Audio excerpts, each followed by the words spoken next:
पिछली क्लास के अंदर फिर हमने जो डिस्कशन स्टार्ट की थी वो हमने कहा था कि डेटा स्ट्रक्चर्स जो हैं वो तो डेटा को स्टोर करने का एक मैकेनिज्म है, चाहे वो लिस्ट्स हैं, एरेज हैं, स्टैक है, क्यू है, ट्रीज हैं। वो डिफरेंट फॉर्मेट्स हैं जिसमें आप डेटा को स्टोर करते हो। लेकिन डेटा को स्टोर करना एक ऑब्जेक्टिव होता है, अल्टीमेटली आपने उस डेटा को प्रोसेस करना होता है। चाहे वो आपका स्टूडेंट्स का डेटा है या वो आपका किसी बिलिंग की इंफॉर्मेशन है, जिस तरह के काम अभी आप लोग अपने प्रोजेक्ट्स में भी कर रहे होगे, या किसी हॉस्पिटल का डेटा है या लाइब्रेरी का डेटाबेस है। It can be anything else. तो उसमें जो डेटा आप स्टोर करते हैं उसमें storing the data is one thing, लेकिन उस डेटा के ऊपर आपने फिर डिफरेंट तरह के ऑपरेशंस भी करने होते हैं, जिनमें से एक वेल नोन ऑपरेशन जो है वो डेटा की सर्चिंग है। समटाइम्स जो है वो डेटा को आपको सॉर्ट भी करना होता है। तो ये वो कुछ वेल नोन ऑपरेशंस हैं जो कि डेटा के ऊपर आप कर रहे होते हैं। तो ये ऑपरेशंस करने के कुछ देयर आर सम एल्गोरिथम्स जिनको हम डिटेल में स्टडी करेंगे, और फिर उनको हम कंपेयर करेंगे कि उनमें से कौन सा एल्गोरिथम स्लो है, कौन सा फास्ट है, या उनके प्रॉज एंड कॉन्स जो हैं वो क्या हैं। और फिर हमने ये कहा था इन एल्गोरिथम्स की जो कॉम्प्लेक्सिटी है वो यूजुअली एल्गोरिथम्स की कॉम्प्लेक्सिटी हम ऑर्डर ऑफ एन या बिग ओ नोटेशन की फॉर्म में रिप्रेजेंट कर रहे होते हैं। नेक्स्ट हम आते हैं सॉर्टिंग एल्गोरिथम्स पे। जैसे कि अभी हम बाइनरी सर्च में भी बात कर रहे थे कि जब तक आपकी एरे सॉर्टेड नहीं होगी तो आपका बाइनरी सर्च का एल्गोरिथम काम नहीं करेगा। सीक्वेंशियल सर्च तो काम कर जाता है, लेकिन जो बाइनरी सर्च है वो काम नहीं करता। तो दैट्स वाई एल्गोरिथम्स की डोमेन में एक जो इम्पॉर्टेंट एल्गोरिथम है या एक वेल नोन एल्गोरिथम है, that is called sorting of data. Sorting of data का मतलब ये है कि जो भी आपका डेटा है वो एक स्पेसिफिक ऑर्डर में है।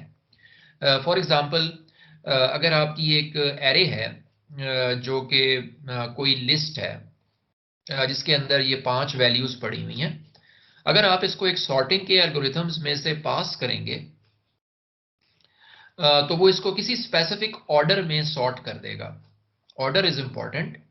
और ऑर्डर सॉर्टिंग के दो ही होते हैं, या तो असेंडिंग ऑर्डर होता है या डिसेंडिंग ऑर्डर होता है। असेंडिंग ऑर्डर का मतलब ये है कि हर वैल्यू जो है, हर नई आने वाली वैल्यू पुरानी वैल्यू से बड़ी होगी। तो ये आपका असेंडिंग ऑर्डर है। और ये आपका डिसेंडिंग ऑर्डर है जिसमें आपकी वैल्यूज बड़े से छोटी होती जाती हैं, और असेंडिंग ऑर्डर में वो छोटे से बड़ी हो रही होती हैं। तो जब भी आप एरे को सॉर्ट करेंगे, उसमें चाहे नंबर्स हों चाहे अल्फ़ाबेट्स हों, तो या तो वो असेंडिंग ऑर्डर में पड़ी होगी या वो डिसेंडिंग ऑर्डर में पड़ी होगी। हम जो एक सब सेट कवर करने वाले हैं सॉर्टिंग के एल्गोरिथम्स का, वो ये एल्गोरिथम्स हैं, जिसमें से एक बबल सॉर्ट है, सिलेक्शन सॉर्ट है, इंसर्शन सॉर्ट है, मर्ज सॉर्ट, क्विक सॉर्ट। तो हम ये कुछ रिप्रेजेंटेटिव एल्गोरिथम्स कवर करेंगे, जिससे आपको आइडिया हो जाएगा कि जो कुछ वेल नोन एल्गोरिथम्स हैं सॉर्टिंग के वो किस तरह से काम करते हैं। लेकिन इनमें से किसी भी एल्गोरिथम की डिटेल में जाए बगैर अगर मैं एक सिंपल सा प्रॉब्लम आपको कहूं कि लेट्स से मेरे पास थोड़े से नंबर हैं जो कि किसी भी ऑर्डर में पड़े हुए हैं,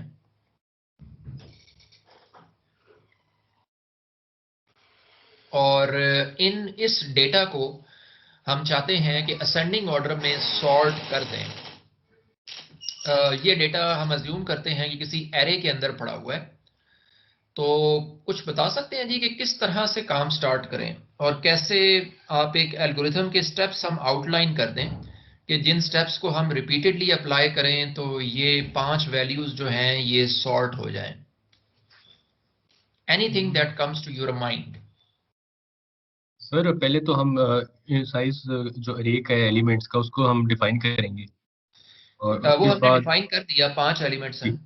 5 इनको एलिमेंट्स हैं। तो डिसेंडिंग सर टू दूसरा ये डिसेंडिंग होगा ऑर्डर की तरफ हम इनको एक कंडीशन जो है लूप एक लगाएंगे, स्ट्रक्चर का एक लूप स्ट्रक्चर। ठीक है, लूप में हम क्या चेक कर रहे होंगे?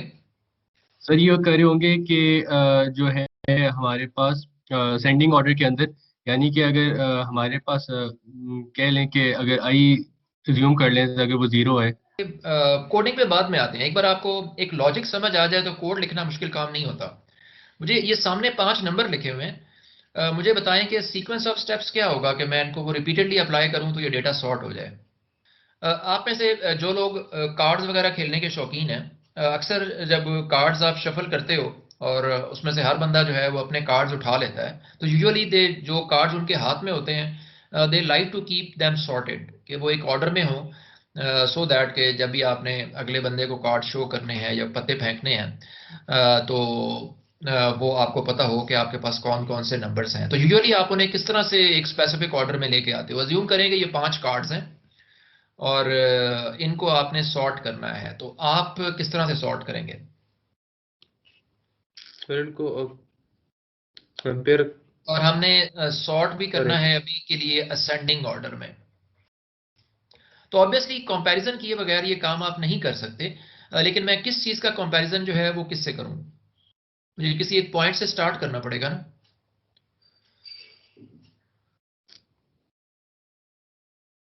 सर ये 8 से सर करेंगे 8 का स्टार्ट, और कंपैरिजन किससे करूं? 9 से सर। 8 का कंपैरिजन 9 से किया, अब क्या करूं?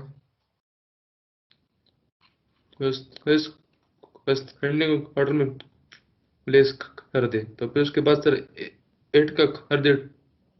नहीं तो अब 8 और सर 9 असेंडिंग ऑर्डर में है या इनको मूव करने की जरूरत है? सर ये तो है सर। ये इनको असेंडिंग ऑर्डर में है, चलिए ठीक है जी, फिर नेक्स्ट क्या करूं? सर 8 और 2 का सर करेंगे। 8 और 2 का करूंगा या 9 और 2 का करूंगा? सर वैसे अगर ऐसे देखिए तो सर फिर सर 9 और 2 का सर अच्छा करेंगे। जी, 9 और 2 का कंपैरिजन किया तो फिर उससे क्या होगा? अगर मैं सिंपली ये कर दूं कि 8 और 9 को कंपेयर करूं, अगर तो बाद वाली वैल्यू पहले से बड़ी है तो मैं कुछ भी ना करूं, लेकिन जब मैं 9 और 2 को कंपेयर करता हूं तो बाद वाली वैल्यू जो है वो पहले से छोटी है, तो इनको अगर मैं आपस में इंटरचेंज कर दूं तो मेरा डेटा हो सर जाएगा इसलिए मैं 8 कर रहा था। 2 9। आगे वाली वैल्यूज जो हैं वो वैसे ही रहने दें। अब जब आप यहाँ पे आ गए तो आपने 2 और 9 को आपने आपस में इनकी पोजीशन चेंज कर दी। अब क्या करूं? सर 9 को और 3 को सर कंपेयर कर। हाँ जी, अगर मैं आगे चलता हूं तो फिर मैं कुछ एक साइड पे पहुंच जाऊंगा, और चाह मैं यही रहा हूं कि मैं किसी आगे की तरफ जा सकूं, तो मैं ये करता हूं कि मैं 9 और 3 को कंपेयर करता हूं।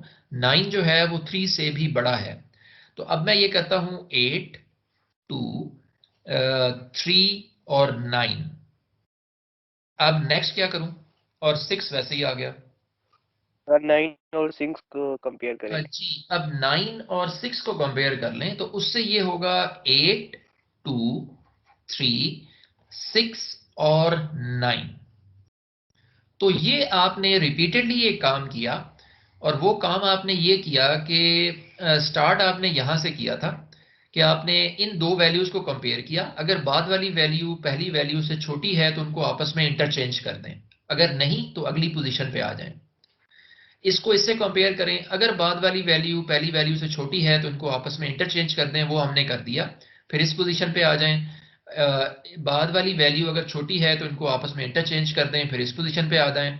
अगर बाद वाली वैल्यू छोटी है तो फिर आपस में इंटरचेंज कर दें और इस पोजीशन पे आ जाएं। तो अब क्या मेरी एरे सॉर्ट हो गई है? नहीं सर अभी नो नहीं सर हुई। अभी नहीं हुई है। एरे तो हमारी सॉर्ट नहीं हुई, लेकिन एक काम हो चुका है। एक एलिमेंट के बारे में मुझे पता है कि वो अपनी करेक्ट पोजीशन पे आ गया है। वो कौन सा एलिमेंट है? 9 सर। 9 जो आखिरी एलिमेंट है, अब इसके बारे में आप श्योर हैं कि ये सॉर्टेड है। बाकी एरे जो है उसके बारे में आप कुछ नहीं कह सकते, वो सॉर्टेड हो भी सकती है, वो सॉर्टेड नहीं भी हो सकती। तो ये मैंने इसको मैं कहता हूं मैंने एक इटरेशन कंप्लीट की, और उस एक इटरेशन के बाद मुझे एक एलिमेंट का पता चल गया कि वो सॉर्ट हो चुका है। अब दोबारा क्या करूं?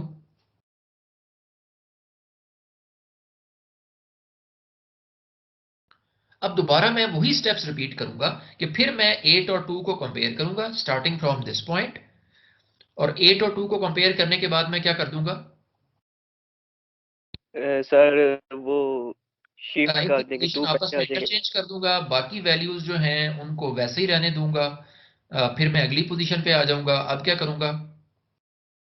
सर 8 और 3 को कंपेयर करेंगे। फिर 8 और 3 को कंपेयर करूंगा, इनको फिर आपस में इंटरचेंज कर दूंगा, 3, 8, 6, 9, और फिर मैं अगली पोजीशन सर पे आ जाऊंगा, फिर 8 और 6 को कंपेयर करूंगा। सर ऐसे नहीं हो सकता, सबसे पहले हम हाईएस्ट वैल्यू देख लें और उसका बाकी सबसे कंपैरिजन करें। तो जो आप बात कर रहे हैं वो भी एक सर्चिंग का एल्गोरिथम है, सॉरी सॉर्टिंग का एल्गोरिथम है, जो कि एरे के अंदर से बड़ी वैल्यू निकाल लेता है और उसको फिर रिपीटेडली अप्रोच को अप्लाई करता है। अभी मैं एक सिंपल मैं आइडिया पे काम कर रहा हूँ कि मैं सिर्फ ये करता हूँ कि मैं दो जो इकट्ठी वैल्यूज पड़ी हुई हैं एरे के अंदर, मैं उनको आपस में कंपेयर करता हूँ, और अगर बाद वाली वैल्यू छोटी हो तो मैं उनको आपस में इंटरचेंज कर देता हूँ। फिर मैं नेक्स्ट पोजीशन पे आता हूँ, फिर कंपैरिजन करता हूँ, फिर इंटरचेंज कर देता हूँ। फिर मैं नेक्स्ट पोजीशन पे आता हूँ, फिर कंपैरिजन करता हूँ, फिर उनको इंटरचेंज कर देता हूँ। अब ये दो वैल्यूज जो हैं, आपकी 9 पहले अपनी करेक्ट पोजीशन पे आ गई थी और 8 जो है वो अब अपनी करेक्ट पोजीशन पे आ गई है। अब क्या आपकी एरे सॉर्टेड है? Yes, जी, एरे आपकी सॉर्ट हो गई है, लेकिन अगेन ये इस केस में वो यार लकी कि ये सॉर्ट हो गई है, हमेशा ऐसा नहीं होगा। मे बी आपको अगली दफा दोबारा कंपेयर करना पड़े और आपको कुछ शफल अराउंड चीज़ों को करना पड़े। लेकिन स्टेप्स जो हैं इम्प्लीमेंटेशन वाइज बहुत सिंपल हैं कि आप करते ये हैं कि आप एरे के स्टार्ट से शुरू करते हैं और हर वैल्यू को अपनी बाद वाली वैल्यू से कंपेयर करते जाते हैं। और अगर वो करेक्ट ऑर्डर में नहीं है तो आप उसको उनको आपस में इंटरचेंज कर देते हैं, फिर आप अगली पोजीशन पे आ जाते हैं, फिर वो करेक्ट ऑर्डर में नहीं है तो हर दफ़ा आप एक वैल्यू को एरे के अंदर उसकी करेक्ट पोजीशन पे ले आते हैं, और फिर अगली दफ़ा एक और वैल्यू को ले आते हैं, उससे अगली दफ़ा एक और वैल्यू को ले आते हैं, उससे अगली दफ़ा एक और वैल्यू को ले आते हैं, और फाइनली आपकी एरे जो है वो सॉर्ट हो जाती है।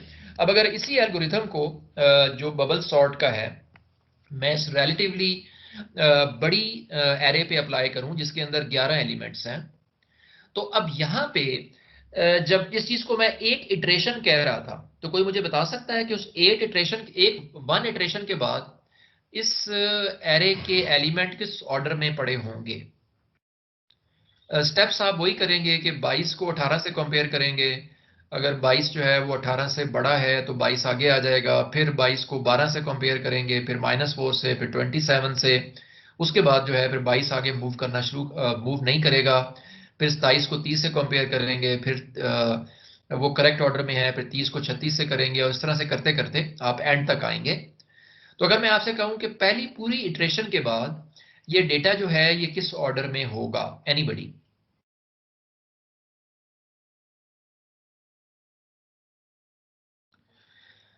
जो हमने अभी स्टेप्स किए थे उसमें एक इटरेशन के बाद क्या होता था, जो अभी हमने ये एग्जांपल देखी थी ऑन पेपर ये वाली, तो यहां पर जो एक इटरेशन थी उसके बाद का रिजल्ट ये था, तो वन इटरेशन के बाद क्या हुआ था?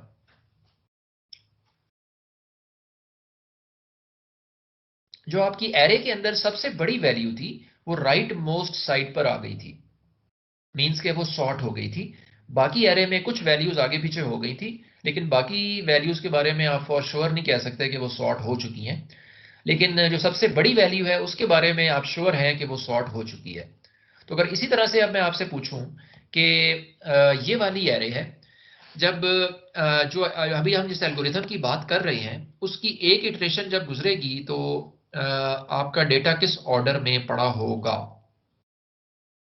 जी, सर अभी जो हम 18 पहले आ 18 जाएगा ना, क्योंकि 18 जो यस है सर। वो 22 से छोटा है, तो पहले 18 आ गया, फिर जब 12 और 22 कंपेयर होंगे तो 12 पहले आ जाएगा, फिर -4 और 22 कंपेयर होंगे तो -4 आ जाएगा, उसके बाद फिर 22 जो है वो 27 से छोटा है तो 22 यहीं पे रहेगा, फिर 27 और 30 कंपेयर होंगे तो 27 यहीं पे रहेगा, फिर 30 और 36 कंपेयर होंगे तो 30 यहीं पे रहेगा, 36 और 50 कंपेयर होंगे तो 36 यहीं पे रहेगा, फिर 50 और 91 कंपेयर होंगे तो 50 यहीं पे रहेगा, और फिर 91 और 68 कंपेयर होंगे तो 68 पहले आ जाएगा, और फिर 91 और 7 कंपेयर होंगे तो 7 पहले आ जाएगा, और 91 जो है वो आपकी लिस्ट के अंदर एंड पर चला जाएगा। तो यही स्टेप्स जो हैं आपके ये उसने शो किए हुए हैं कि आफ्टर वन पास, उसको हम यूजुअली कहते हैं कि सॉर्टिंग के वन पास के बाद जो 91 है, जो कि आपकी लिस्ट के अंदर सबसे बड़ा नंबर है, वो अपनी करेक्ट पोजीशन पे आ चुका है। जबकि बाकी वैल्यूज जो हैं वो कुछ मूव की हैं, लेकिन बाकी एरे के बारे में आप ये नहीं कह सकते कि वो सॉर्टेड है।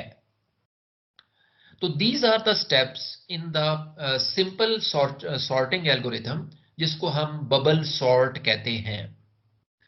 तो बबल सॉर्ट का ये एल्गोरिथम जो है, ये हर दफा कितनी वैल्यूज को सॉर्ट कर देता है एक पास में? तो एक वैल्यू सर, एक डेटा किसी और ऑर्डर में भी हो सकता है, 6 लेकिन हुई है। एक वैल्यू के बारे में आप हमेशा फॉर श्योर कहेंगे कि ये सॉर्ट हो चुकी है। बाकी शायद पूरी एरे ही सॉर्ट हो गई हो, लेकिन आप फॉर श्योर नहीं कह सकते कि ये बाकी वैल्यू सॉर्टेड है या नहीं। अभी इस केस में भी ये सॉर्टेड नहीं है, बिकॉज 22, 27 या 30 कुछ सॉर्टेड हैं, कुछ नहीं है। -4 को यहां पर होना चाहिए। बाकियों के बारे में मैं कुछ नहीं कह सकता, लेकिन एक पास के बाद मैं आखिरी वैल्यू के बारे में कह सकता हूं कि वो सॉर्ट हो गई है। और अब जब मैं दोबारा सॉर्टिंग करूंगा तो मुझे इस वाली को कंसिडर करने की जरूरत है, 91 को।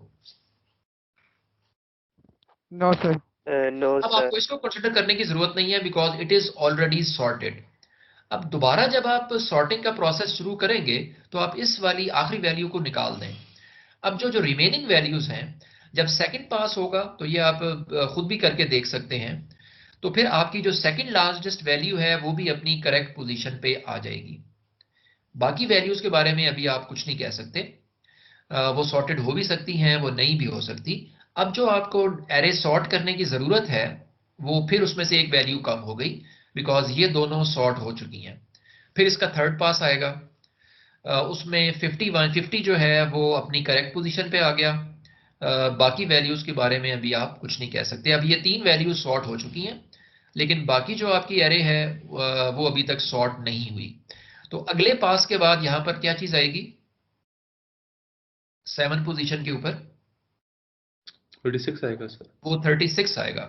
तो जो आपका नेक्स्ट पास है, उसमें 36 जो है वो अपनी करेक्ट पोजीशन पे आ गया। उससे नेक्स्ट पास कौन सा है? उसमें क्या होगा?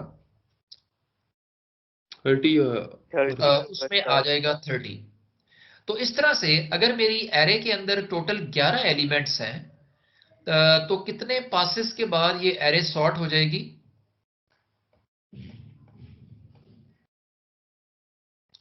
सर 10 के बाद 10 के बाद आप क्यों कह रहे हैं?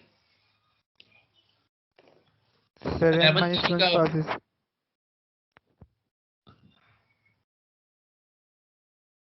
क्योंकि जब आप 10 पासेस चलाएंगे तो आपकी आखिरी वैल्यू जो है वो खुद ब खुद सॉर्ट हो जाती है। उसको फिर आपको अलहदा से उस पर इटरेशन जो है वो चलाने की ज़रूरत नहीं होती।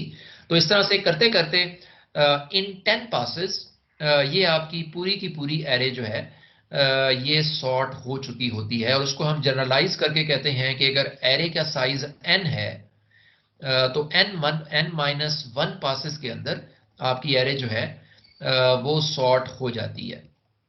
और इस एल्गोरिथम को हम बबल सॉर्ट क्यों कहते हैं? वो इसलिए कहते हैं कि इसके हर पास में जो आपकी एरे का सबसे बड़ा एलिमेंट होता है, जैसे कि अभी हमने यहाँ पर स्टार्ट किया था, वो बबल अप होकर एक साइड पे आ जाता है। ये बिल्कुल वैसा ही होता है जैसे अगर एक बकेट के अंदर आपका पानी है, तो पानी में अगर बेस के ऊपर कोई बबल हो, तो वो बबल अप होकर सरफेस पे आता है। तो यहाँ पर भी जो आपकी एरे के अंदर सबसे बड़ी वैल्यू थी, वो बबल अप होकर साइड पे आ रही है।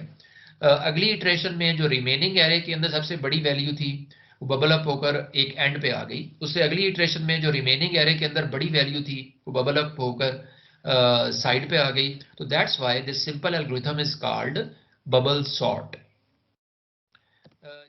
ये है बबल सॉर्ट के स्टेप्स। Any question?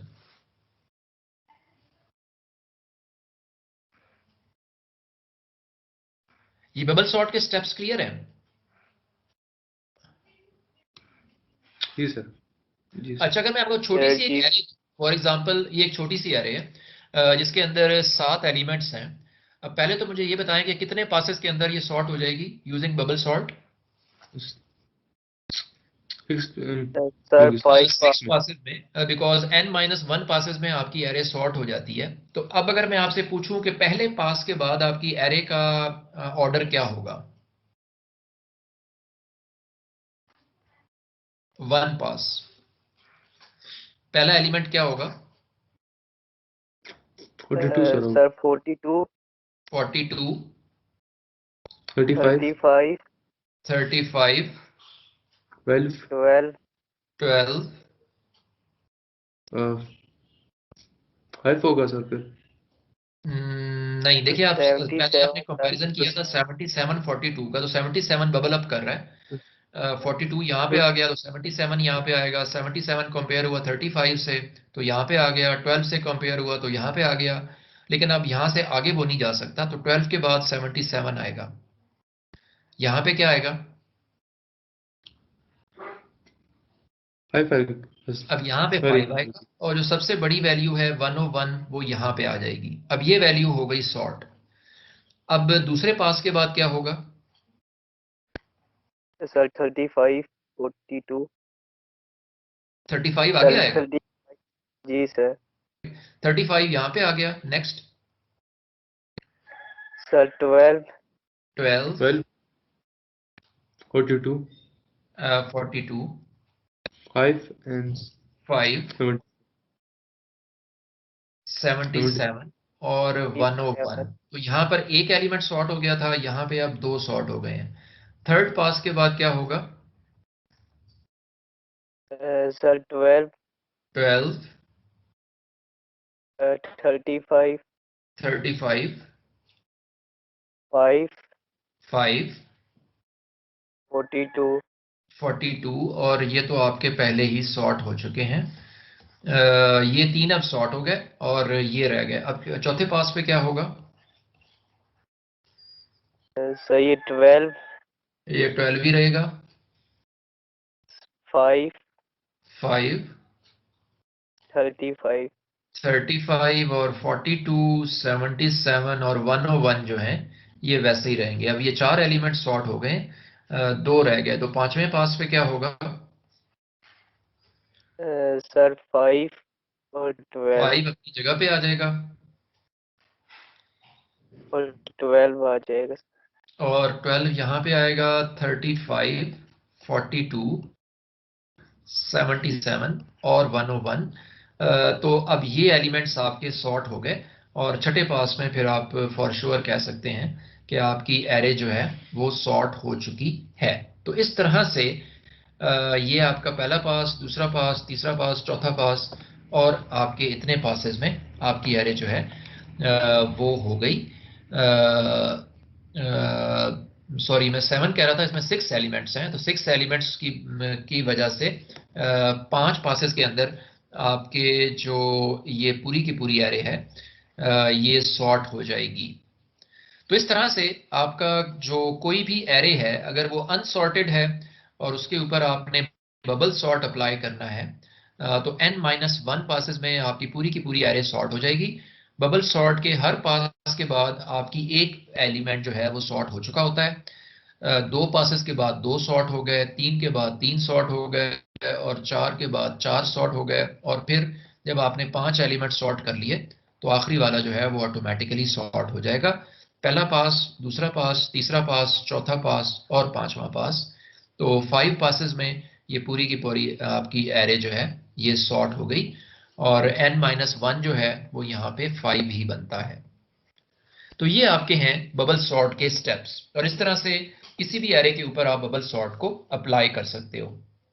अब यही जो स्टेप्स हैं जो कि अभी हमने ग्राफिकली किए हैं, अब यही काम अगर मैंने कोडिंग के थ्रू करना है, तो कोडिंग के अंदर कौन कौन से स्टेप्स रिपीटेडली होंगे? एनीबडी?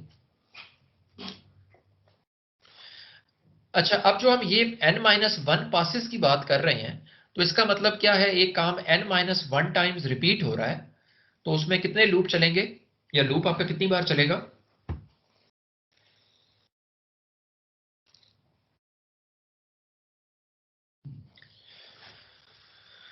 तो आपका एक लूप जो है वो n-1 टाइम्स चलेगा। n-1 का मतलब ये है कि अगर एरे के अंदर 10 एलिमेंट्स हैं तो वो 9 टाइम्स चलेगा, 100 एलिमेंट्स हैं तो वो 99 टाइम्स चलेगा।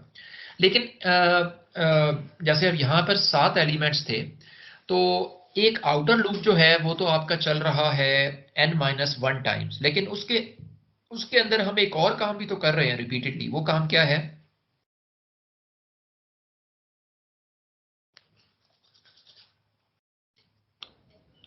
रिप्लेस वो कॉन्सेक्टिव मतलब एलिमेंट्स को आप कंपेयर करते हैं, और अगर वो प्रॉपर ऑर्डर में ना हो तो आप उनको आपस में इंटरचेंज कर देते हैं या उनको आप शफल कर देते हैं।